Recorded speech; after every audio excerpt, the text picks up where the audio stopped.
Alright, now making the switch holder at the other end, the first thing I need to do is find the barrel to my flashlight again. So I'm going to go over here and make it visible. I had it turned off. So there's the barrel. So now I'm down at this end right here, and honestly it's a little bit tricky because the part comes out and the part goes in to thread into it right there. So if I start right here, I'm going to have to work in both directions, but I think that's okay. So I'm going to go back to create a new part, and this one I'm going to call end cap, I think.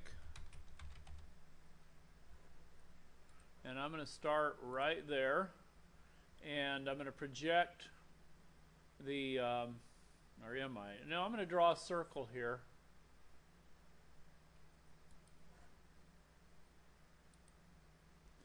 And that one's going to have a diameter of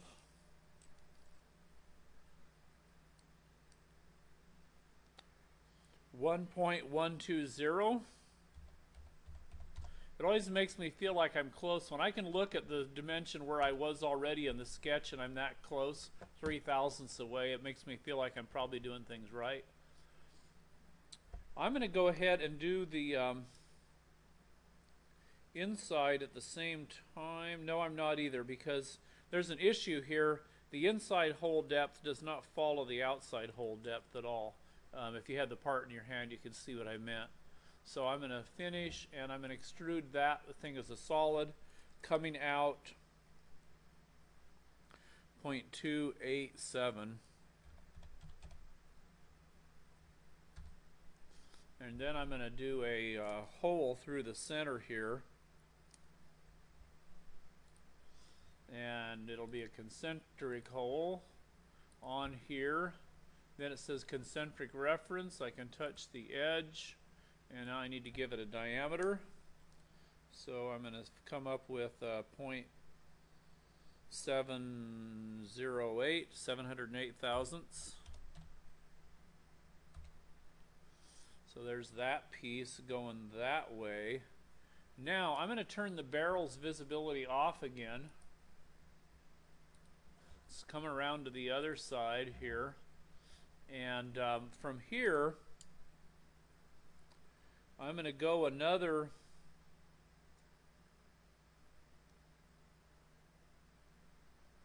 250, or quarter of an inch. And on that part, I only want a diameter of, this is a part that's threaded. So we're going to go 0.934 in diameter. So I'm going to put another sketch on this.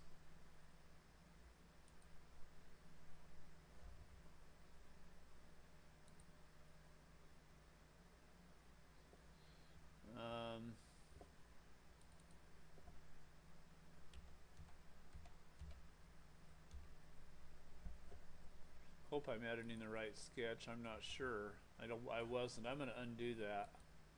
Getting myself in trouble here. So I'm going to pick right on the surface.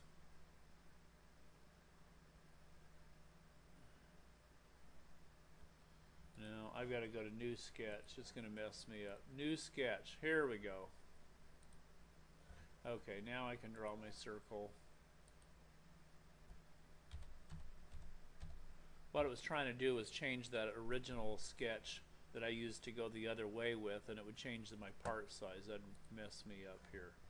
So now I'm going to extrude that area coming this way. And I said it came out, I'm using the step function on the back of the caliper for that measurement, 0.207 or 207 thousandths. And then this hole in the center is actually larger for a ways going back the other way, so I've got a 0.8. So I'm going to put a new sketch here.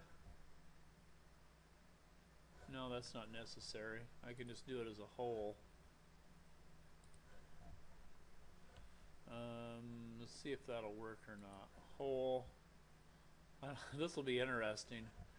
Concentric hole. Concentric to that. Yeah, that'll work. We said 805 thousandths for a diameter, but it doesn't go clear through. It's just got a distance to it. It goes down a depth of, from this side, 0.4.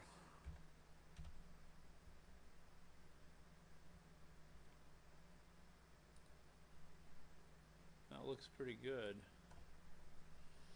So this has a thread on it on this area right here, and it's knurled. So we'll put a thread on here, and that one was a metric.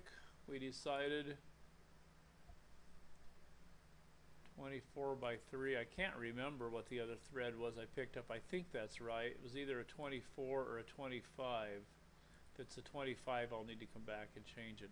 But anyway, so I'm going to apply that. It was a 6G class, I do remember that. And then I want a knurl. So metal knurled. No, not the whole thing. Come on. Select face and edge. This face right here.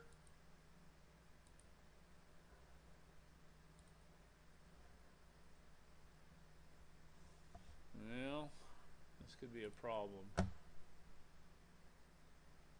Extrusion 1.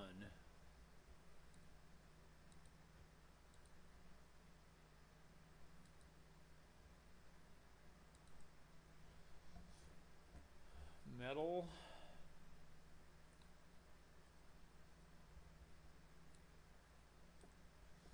Knurled. As you can see, I have a really hard time picking something off of a list. There we go. Okay, I guess that works. It shouldn't be knurled off over the edges there like that. Huh. That's not really right. I'm going to live with it for the moment. I don't want to spend a lot of time on this. Okay, so that kind of looks like that piece of the switch. So we're going to return out of the part. I could have colored it at least, I guess. And we're going to go back to the assembly again and save this thing. So save. No. Save. Make sure we've got yes and okay. That way we make sure we have that end cap as well. Now let's turn the barrel back on and see how it looks. Visibility, and it's weird that it's that much bigger than the rest of the flashlight. I may go back and check that measurement. I didn't think that the back end was that much bigger around than the rest of it. Well, you know what? It is larger. I may have exaggerated the amount that it's larger, but it is definitely larger than the rest of the barrel here.